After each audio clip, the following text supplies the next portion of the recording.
프랑스의 한 골목 카페에서 한 여자가 창밖의 커플을 보며 소리를 치고 있습니다. 그녀는 매우 화가 난 듯 그 커플에게 큰 소리를 치는데요. 과연 무슨 일인지 오늘의 이야기 바로 출발해 보겠습니다. 안녕하세요. 제 이름은 클레르입니다. 저는 프랑스의 수도 파리에서 온 사진작가입니다. 저는 한국의 문화와 아름다움을 카메라에 담기 위해 한국에 왔습니다. 제가 한국에 오게 된 이유는 단순한 호기심뿐만 아니라 큰 상처가 되었던 연애를 끝내고 새로운 시작을 찾기 위해서였습니다. 저의 전 애인은 저를 배신했고 이로 인해 사랑에 대한 신뢰가 크게 흔들렸습니다. 무슨 일이 있었는지를 말씀드리기 전에 일단 먼저 프랑스 파리가 어떤 도시인지 또 프랑스의 연애 문화는 어떤지에 대해서 알려드려야 할 것 같습니다. 제가 살던 파리는 아름답고 로맨틱한 도시로 알려져 있습니다. 에펠탑, 루브르 박물관, 노트르담 대성당 등 세계적으로 유명한 명소들이 가득해 매일 많은 관광객들로 붐빕니다. 예술과 문화의 중심지인 파리는 거리 곳곳에서 다양한 예술가들의 작품을 만날 수 있고 고풍스러운 건축물들이 늘어서 있어 언제나 사람들에게 영감을 줍니다. 특히 생강을 따라 걷는 산책로는 파리의 낭만적인 분위기를 만끽할 수 있는 최고의 장소 중 하나입니다. 파리에서의 삶은 자유롭고 개방적입니다. 사람들은 카페에서 여유롭게 커피를 마시며 하루를 시작하고 저녁에는 와인 한 잔과 함께 친구들과 즐거운 시간을 보냅니다. 거리에서는 사랑하는 연인들이 손을 잡고 걷는 모습을 쉽게 볼 수 있으며 파리 특유의 낭만적인 분위기가 곳곳에 스며들어 있습니다. 하지만 저에게 파리는 더 이상 아름답고 로맨틱한 도시가 아니었습니다. 끔찍한 악몽의 도시였지요. 프랑스는 유혹의 나라라고 불리는 것 아시나요? 일상에서 자연스럽게 스킨십을 하는데요. 심지어 연인 사이가 아니어도 껴안는다던가 허리에 손을 대던가 하는 게 습관이 되어 있습니다. 진짜 연애를 시작하기 전에 뽀뽀하는 건 기본이고 키스와 잠자리를 하기도 합니다. 반대로 말하면 키스와 잠자리를 했는데도 사귀는 사이가 아닌 사람들도 많다는 거예요. 그만큼 프랑스에서의 연애는 자유롭고 개방적입니다. 프랑스 사람들은 서로의 독립성과 자율성을 최우선으로 여기기 때문에 연인 사이에서도 개인의 삶을 중시합니다. 그러나 이러한 무책임한 자유로움이 때로는 관계의 깊이를 얕게 만들기도 했습니다. 저와 전 애인도 처음에는 이런 자유로운 연애를 즐겼습니다. 우리는 서로의 시간을 간섭하지 않았고 각자의 친구들과 자주 어울렸습니다. 물론 우리는 프랑스에서 얼마 안 되는 서로에게 충실한 커플이라고 또 그가 저를 진심으로 사랑한다고 굳게 믿고 있었습니다. 하지만 어느 날 모든 것이 제 착각이었다는 사실이 분명해졌죠. 그날은 따뜻한 봄날이었습니다. 저는 카페에서 친구와 차를 마시고 있었고 창밖으로 보이는 거리의 풍경을 감상하고 있었습니다. 그러다 우연히 길 건너편에서 제 애인을 보게 되었습니다. 그는 한 여자의 손을 잡고 환하게 웃고 있었습니다. 마음이 철렁했지만 잠시 그 둘이 그냥 친구로서 그러나 보다 생각했습니다. 하지만 곧 그 여자는 그의 얼굴을 손으로 감싸며 깊고 진한 키스를 나누기 시작했습니다. 카페를 나서서 그에게 성큼성큼 다가갔을 때 그는 놀란 표정으로 저를 바라보았습니다. 클레르, 여기서 뭐 하는 거야? 그는 당황한 듯 물었습니다. 뭐 하는 거냐고? 그건 내가 물어야 할 질문이야. 이 여자는 누구야? 저는 떨리는 목소리로 물었습니다. 제 눈에는 이미 눈물이 고여 있었습니다. 이건 오해야. 설명할 수 있어. 그는 변명하려 했지만 그의 흔들리는 눈빛은 진실을 숨기지 못했습니다. 오해라고? 이게 오해라면 진실은 뭔지 궁금하군. 저는 차갑게 말했습니다. 그 순간 그 여자가 끼어들어 말을 했습니다. 그런 게 아니에요. 오해하지 말아주세요. 저희는 그냥 즐기는 사이였다고요. 그 말에 저는 더욱 화가 치밀어 올랐습니다. 즐기는 사이? 그러니까 당신은 다 알면서도 여자친구가 있는 남자랑 이렇게 즐기고 있었다는 겁니까? 부끄럽지도 않나요? 저는 차갑게 말했습니다. 그 여자는 입을 얼버무렸고 전 애인은 아무 말도 하지 못했습니다. 그의 변명이 더 이상 들을 가치가 없다는 걸 느꼈습니다. 저는 돌아서서 카페로 돌아갔습니다. 그런데 더 비참했던 건 전 애인이 저를 쫓아오지 않고 그 여자 곁에 남아 있었다는 거예요. 제대로 걷기가 힘들었고 감정이 폭발할 것만 같았습니다. 클레르, 괜찮아? 모든 것을 지켜본 친구가 걱정스러운 얼굴로 물었습니다. 아니, 괜찮지 않아. 미안한데 나 혼자 나가서 좀 걸어야겠어. 저는 친구에게 양해를 구하고 짐을 정리해 카페를 나섰습니다. 거리로 나와 걷기 시작했을 때 마음속에서 일렁이는 복잡한 감정들이 저를 짓눌렀습니다. 배신감, 분노, 슬픔, 그리고 혼란. 제가 믿고 사랑했던 사람이 저를 이렇게 배신할 줄은 상상도 못했습니다. 비록 자유롭고 개방적인 연애를 즐겼지만 그 속에서도 저는 그가 나를 진심으로 사랑한다고 믿었습니다. 하지만 그 모든 것이 거짓말이었음을 깨달았을 때 제 세계는 무너졌습니다. 한 발자국 걸을 때마다 가슴이 저릿하게 아팠습니다. 그동안 쌓아왔던 추억들이 머릿속에서 스쳐갔고 그 모든 순간들이 갑자기 무의미해진 듯한 기분이 들었습니다. 거리의 소음이 제 귀에 점점 멀어져 갔고 제 마음속의 고요한 절망이 점점 더 커져만 갔습니다. 얽매이지 않아서 좋다고 생각했던 프랑스의 자유로운 연애 문화가 이제는 무책임하고 잔인하게 느껴졌습니다. 그 속에서 우리는 서로를 진심으로 대하지 않았고 그 결과는 참혹한 배신이었습니다. 모든 것이 무너지고 나니 제가 찍은 파리의 사진들도 어두운 감정으로 가득 찼습니다. 파리의 아름다운 거리가 이제는 슬픔과 우울함을 떠올리게 하는 배경이 되었습니다. 저는 파리를 떠나고 싶었습니다. 그렇게 저는 인스타그램에서 다양한 나라의 풍경 사진을 찾아보기 시작했습니다. 그러다가 제 마음을 확 잡아끄는 인스타그램 피드를 발견했습니다. 한국이라는 나라에서 사진 작가로 활동하고 있는 어떤 분의 계정이었습니다. 그의 사진은 한국의 일상과 풍경을 놀랍도록 아름답게 담아내고 있었습니다. 그의 사진 속에 담긴 한국의 고요한 아침, 활기찬 시장, 아름다운 자연을 보며 마음이 조금씩 치유되는 느낌을 받았습니다. 저도 제 프랑스 풍경 사진을 꾸준히 올렸고 어느 날 그분이 제 사진에 댓글을 달았습니다. 아름답지만 어딘가 쓸쓸해 보이는 파리의 풍경이네요. 저는 제 마음을 누군가에게 들킨 것 같아 놀랐습니다. 그의 말은 제 감정을 정확히 짚어냈고 저는 그 사람에게 제 마음을 다 털어놓고 싶다는 충동을 느꼈지만 참았죠. 그렇게 우리는 인스타그램 메시지를 주고받으며 서로의 사진과 이야기를 공유하게 되었습니다. 그렇게 용화와의 첫 소통이 시작됐습니다. 용화는 서울에서 일하는 사진작가로 저와 같은 관심사를 가지고 있었습니다. 우리는 몇 달 동안 인스타그램을 통해 서로의 사진과 일상에 대해 이야기했습니다. 용화는 한국의 아름다운 장소와 전통 음식에 대해 자주 이야기해 주었고 저는 그의 이야기를 들을 때마다 한국에 대한 기대가 커졌습니다. 그의 사진을 통해 한국의 풍경을 보면서 저는 문득 한국으로 지금 당장 떠나야겠다는 생각을 했습니다. 어느 날 용화와의 메시지 대화 중 그 생각을 전했습니다. 당신이 올린 사진들을 보면서 한국에 대한 관심이 점점 커졌어요. 한국에 가서 직접 그 아름다움을 보고 싶어요. 만약 내가 한국에 간다면 우리 만날 수 있을까요? 저는 조심스럽게 물었습니다. 물론이지, 클레르. 한국에 온다면 정말 기쁠 거예요. 내가 서울 곳곳을 안내해 줄게요. 당신이 좋아할 만한 장소도 많이 알고 있어요. 용화는 흔쾌히 대답했습니다. 용화에게는 전 애인과의 일을 말하지 않았습니다. 그저 한국의 아름다움을 직접 경험하고 싶다는 이유만을 전했습니다. 용화는 제가 한국의 풍경과 문화를 사랑하게 되어 직접 한국을 방문한다는 사실에 대해 굉장히 기뻐했습니다. 그렇게 저는 카메라를 들고 한국으로 떠나게 되었습니다. 인천국제공항에 도착한 날, 저는 공항의 현대적이고 깔끔한 분위기에 감탄했습니다. 직원들은 매우 친절했고 길을 안내해주며 저에게 미소를 건넸습니다. 공항을 빠져나오자 시원한 바람과 맑은 하늘이 저를 반겨주었습니다. 공항에서 서울로 향하는 길에 저는 창밖을 보며 한국의 첫인상을 마음속에 새겼습니다. 높은 빌딩들과 고즈넉한 한옥들이 조화롭게 어우러져 있는 모습이 인상적이었습니다. 드디어 용화와의 첫 만남이 다가왔습니다. 우리는 인사동의 한 작은 카페에서 만나기로 했습니다. 제 마음은 긴장과 설렘으로 가득했습니다. 카페에 들어서자 용화는 밝은 미소로 저를 반겨주었습니다. 그는 저보다 훨씬 키가 컸고 따뜻한 눈빛을 가지고 있었습니다.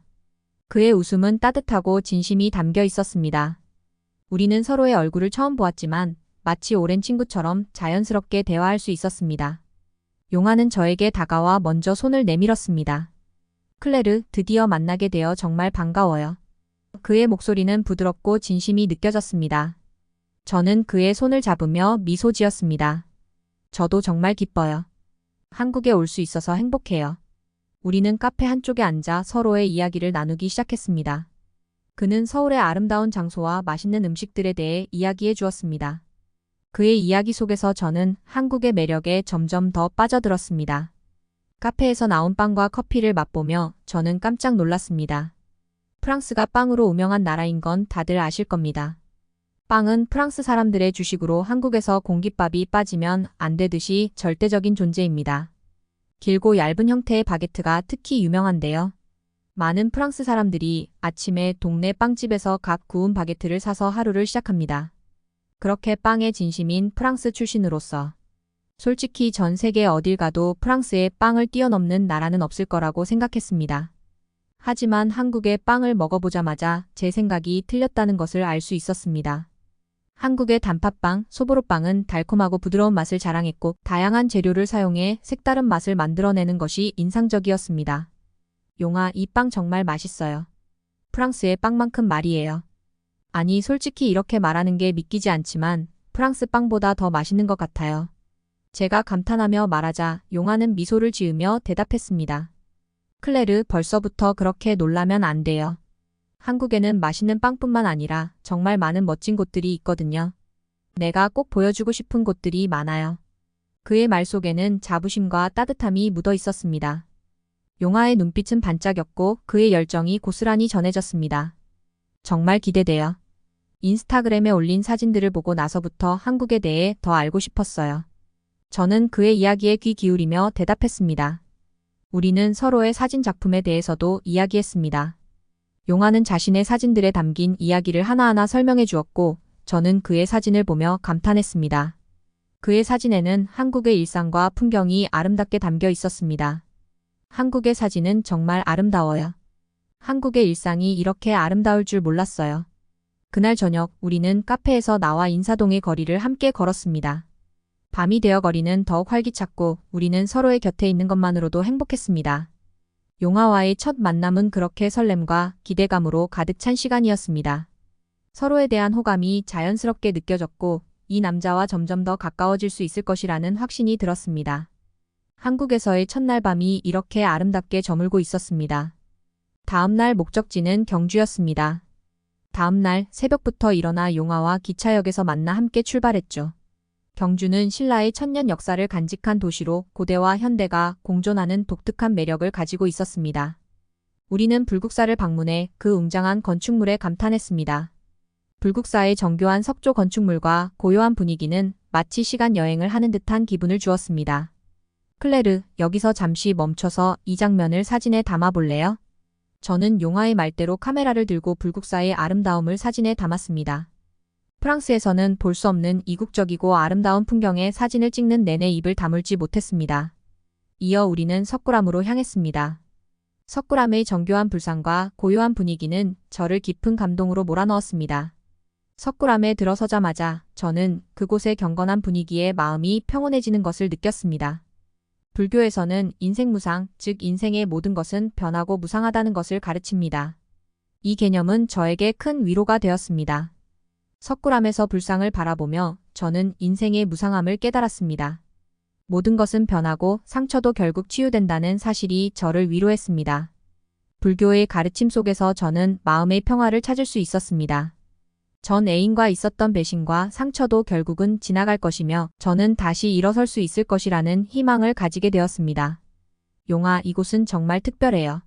고대의 역사를 이렇게 가까이에서 느낄 수 있다니, 그리고 불교의 가르침이 정말 큰 위로가 되어. 제가 말했습니다.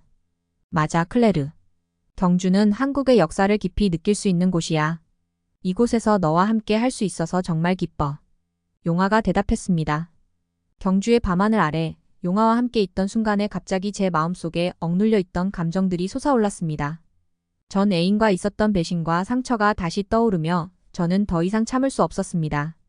눈물이 제 눈가에 맺히더니 이내 흐르기 시작했습니다. 용아는 제 곁에서 아무 말 없이 저를 지켜보았습니다. 그의 따뜻한 눈빛과 조용한 위로는 말로 표현할 수 없는 큰 힘이 되었습니다.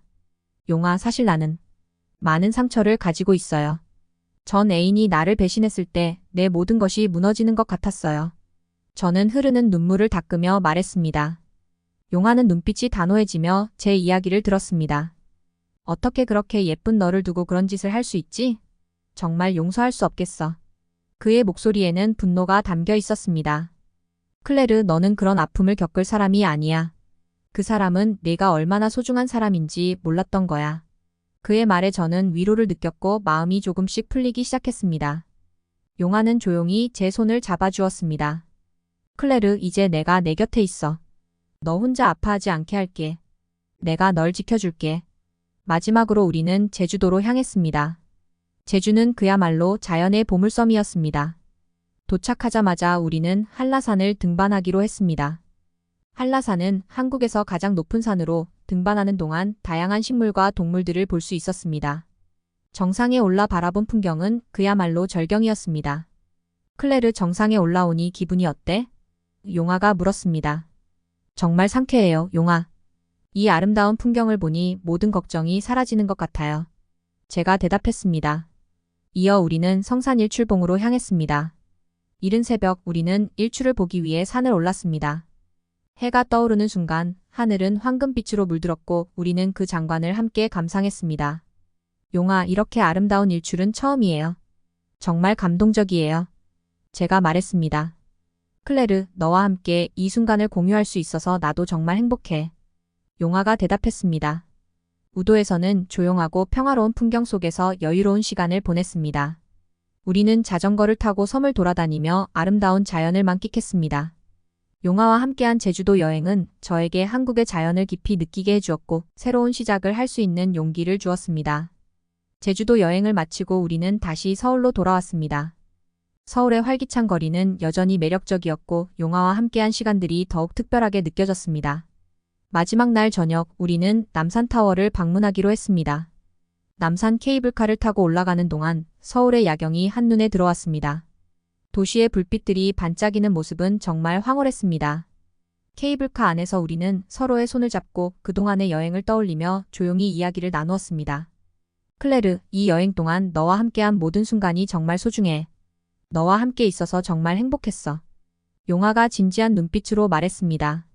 용화, 나도 마찬가지예요. 당신 덕분에 많은 위로를 받았고 새로운 시작을 할 용기를 얻었어요. 제가 대답했습니다. 그 순간 저는 용화에게 더 가까이 다가가 그의 눈을 바라보았습니다. 마음속 깊은 곳에서부터 용화에 대한 감정이 솟아올랐고 저는 용화에게 키스를 했습니다. 용화는 깜짝 놀라며 얼굴을 붉혔습니다. 클레르, 우리 벌써 이러면 안 되는 건데. 용화는 당황한 듯 말했지만 그의 눈에는 저에 대한 감정이 가득했습니다. 프랑스에서의 연애는 가볍고 자유로웠지만 한국에서 만난 용화는 성실하고 책임감 넘쳤습니다. 프랑스 남자들은 종종 가볍게 연애를 즐기고 스킨십을 쉽게 했습니다. 반면 용화는 신중했고 스킨십도 가볍게 여기지 않았습니다. 그는 대화할 때 항상 진지하게 저를 바라보았고 그의 말과 행동에는 신뢰와 헌신이 담겨 있었습니다. 한국의 문화에서는 연인 사이의 신뢰와 책임감이 매우 중요하게 여겨졌습니다. 용화는 이러한 한국의 가치관을 몸소 보여주었고 저는 그 점에 깊은 인상을 받았습니다. 그렇게 저희는 결혼을 준비 중입니다. 내년 10월에 저희의 여행지였던 제주도에서 결혼식을 올리기로 하였습니다. 저는 한국에서 외국 모델들의 사진을 촬영하며 바쁜 일상 속에서 틈틈이 한국으로의 귀화 시험도 준비하고 있고 용화 씨는 자동차 기업에서 제안을 받아 자동차 사진을 찍으며 열심히 활동 중입니다. 앞으로 저희의 결혼을 축복해 주시고 지금까지 저의 사연을 들어주셔서 감사드립니다. 오늘의 이야기 어떻게 들으셨나요? 요즘 전 세계적으로 한국 문화에 대한 인기는 그야말로 놀랍다고 할 수 있습니다. 많은 외국인들 또한 코로나가 끝나며 유튜브와 넷플릭스로 본 한국에 대해 궁금증을 가지고 많은 여행을 오고 있는데요. 특히 한 결혼정보업체에 따르면 최근 한국인과 외국인의 결혼 비중이 상당히 높아지고 있다고 합니다. 우리 문화를 사랑하고 배우고 싶어하는 외국인이 많아질수록 우리는 우리의 문화를 잘 발전시켜 더 멋있는 우리 대한민국의 문화를 만들어가야 합니다. 이상 세계 각국 따뜻하고 감동적인 이야기를 25시간 전해드리는 감동 25시였습니다. 감사합니다.